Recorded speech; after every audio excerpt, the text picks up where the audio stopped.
नमस्कार बंधुओं, मैं आपका भाई अंजय चौहान और मेरे इस चैनल में आपका स्वागत है।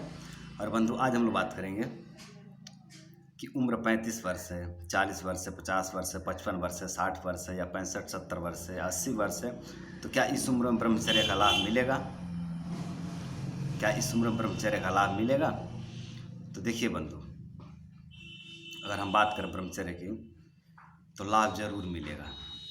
किसी भी उम्र में लाभ मिलेगा, क्योंकि ब्रह्मचर्य सबके लिए सूटेबल है। स्त्री, पुरुष, रोगी, निरोगी, वृद्ध, बच्चे, सबके लिए सूटेबल है। इसमें नहीं कह सकते कि इनको ब्रह्मचर्य रहना चाहिए, इनको नहीं रहना चाहिए। लगभग सबके लिए सूटेबल है ब्रह्मचर्य। ठीक है, तो लाभ जरूर मिलेगा, पर देखिए लाभ धीरे से मिलेगा। क्योंकि देखिए बंधु, ऐसा बात यह है कि लगभग 13 उम्र में शरीर में जठराग्नि प्रज्वलित होती है, और 13 वर्ष से लेकर के और लगभग 25 वर्ष तक बहुत तेज़ी से शरीर में वीर्य बनता है। ठीक है, बहुत तेज़ी से वीर्य बनता है शरीर में। और फिर 13 के बाद अपना 25 के बाद 28, लगभग 25-28 के बाद शरीर में वीर्य बनने की प्रक्रिया धीमा हो जाती है। एक तरह से कहते 30 के बाद शरीर में वीर्य बनने की प्रक्रिया धीमा हो जाती है। ठीक है, और लगभग क्या तो पाचन तंत्र भी धीरे धीरे कमज़ोर होते चला जाता है। वृद्ध अवस्था में शरीर का क्षय होने लगता है, अपने आप स्वाभाविक रूप से शरीर का क्षय होना शुरू हो जाता है और वीर्य बनने की प्रक्रिया धीमा हो जाता है। ठीक है, तो अब कोई 50 वर्ष का आदमी या 35 वर्ष का या 40 वर्ष का या 50 वर्ष, 55-60 वर्ष का अगर कोई आदमी वीर्य ब्रह्मचर्य का व्रत लेते हैं तो उनको लाभ मिलने में काफ़ी समय लगेगा। ठीक है, काफ़ी समय लगता है, लगभग कहें तो साल लग सकता है, 1.5 साल भी लग जाते हैं। ठीक है, पर ऐसा नहीं कि मतलब उतना ही जाएगा। कहें तो 6 महीना 5 महीने में लाभ मिलना धीरे धीरे शुरू हो जाता है, पर अच्छे से लाभ दिखने में तो थोड़ा समय लगता है। ठीक है, तो अगर वृद्ध अवस्था हो गई तो अब आपको बहुत ज़्यादा ब्रह्मचर्य का फायदे समझ कर भी नहीं चलना चाहिए। ठीक है, बहुत ज़्यादा उम्मीद नहीं रखना चाहिए कि ब्रह्मचर्य से मुझे ऐसा हो जाएगा, मैं नया हो जाऊँगा, मैं 300 साल जीऊँगा, मैं 150 साल जीऊँगा, ऐसा उम्मीद रख कर ब्रह्मचर्य मत रहिए।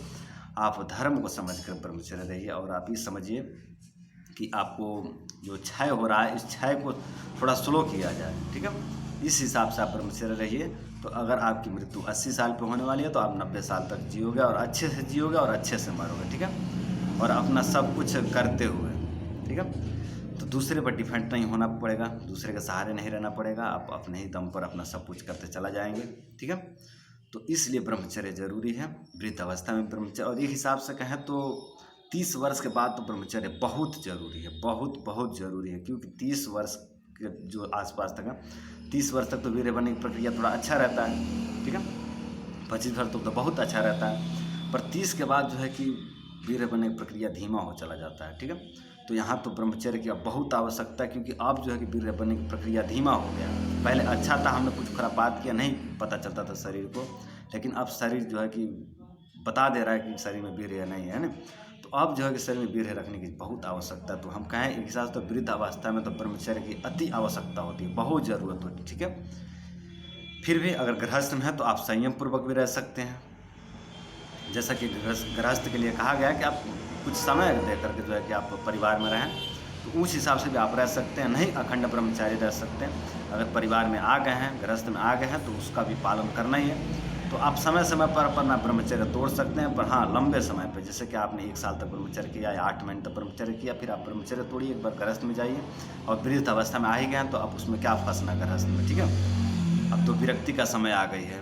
ठीक है, अब घर गृहस्थी छोड़ने का समय आ गया, अब दुनिया छोड़ने का समय आ गया। ठीक है, तो लगभग ये भी छोड़ना शुरू कर दिए ताकि मरते समय ज़्यादा कष्ट ना हो, ज़्यादा पीड़ा ना हो। तो उम्मीद करता हूँ कि वीडियो आपको अच्छा लगा होगा, आपको पसंद भी आया होगा। ठीक है, और आपको समझ भी आया होगा। तो बंधु, आज के लिए इतना ही। प्रणाम, नमस्कार।